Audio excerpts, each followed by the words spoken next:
Okay, hello again, guys. I want to finish the single phase inverter with just final remarks about sinusoidal PWM. I will later on post more videos on space vector modulation, but right now let's just look at sinusoidal PWM. This is for unipolar modulation. So I drew four different, the gate voltages for the four switches that we have in our full bridge. You see that here we use the same carrier for switch 1 and for switch 3. I renamed the switches: one upper, one lower, two upper, two lower. So we use the same carrier signal, this triangular sawtooth waveform. We use it for the upper switches. The modulating signal, or the reference signal, it's the sinusoidal waveform,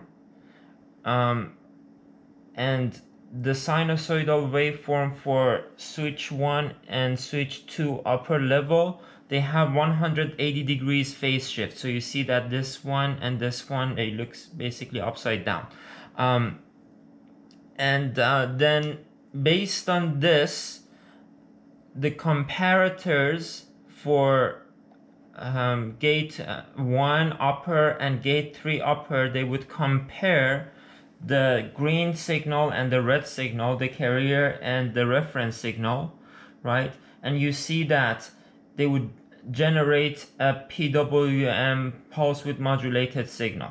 Okay, so this is the signal that we use to trigger or fire switch 1 upper, right? So whenever the reference signal is bigger than the carrier, we would fire the switch 1. Right, you see here, like red one is bigger than green, so this is high.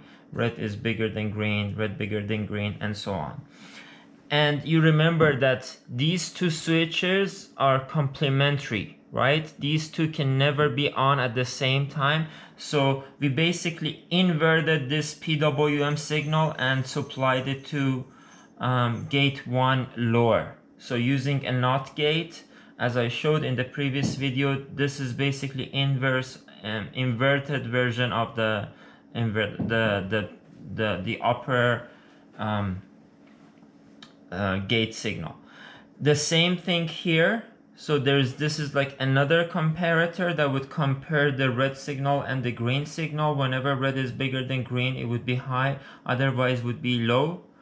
And the 2L and 2U are again complementary, right? So you just like using a NOT gate, we can have this one.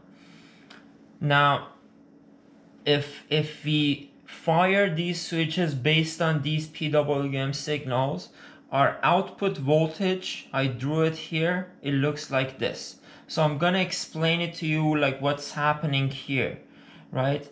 In this part, whenever V1U and V2L, whenever S1U and S2L are triggered or fired at the same time, the voltage across the load would be VDC, right? And whenever 1U and 2U are on at the same time, then voltage would be 0. So if you basically align these PWM signals, I did that already, and I drew the V out, it looks like this. You see that it looks symmetrical. If you look closely, can you guys see this? Yeah. If you look closely, it looks symmetrical. First of all, it's a small, the width is small, it gets bigger, bigger, bigger, it gets to a maximum point, and it gets smaller again. Similar to a sine wave, right? Amplitude of a sine wave. Smaller, smaller, gets bigger, get to a point, gets smaller, right? And then for the second half of the reference signal, the sinusoidal signal, we get to a point that either 2U and 1L are on at the same time, So in which case we would get negative VDC on Vout, or 2L and 1L would be on at the same time. In that case, we get 0 volt. So here the voltage changes between negative VDC and 0. Okay, and you look at this, it looks symmetrical. Again, like how many number of pulses you have here, you would have the same thing here, and this would keep going, right? This would keep going, and it continues, and it basically mimics the sinusoidal wave. So that's basically how we can mimic the behavior of analog signal using PWM. And one thing that I wanted to mention, I did this for unipolar modulation. If this was bipolar modulation, it would be actually easier to do, because then in that case we would only have one comparator, and we provide the same signal to 1U and basically 2L, and the inverse of that to 2U and 1L. Okay, so you would have like one comparator. These two would always have the same firing angle, or like firing time, and these two would have the same firing time, and they would be complementary of each other. And in that case, your voltage, it's gonna change between negative VDC and VDC, and you can draw it yourself as a practice. I asked you to do it, so I didn't think it would be fair for me not to do it for you. So I wanted to show you like how the PWM gets created. In industry, like we use microcontrollers to generate PWM, not comparators, but this is something that you have to know. Like basically, like that's like how it's done in microcontrollers.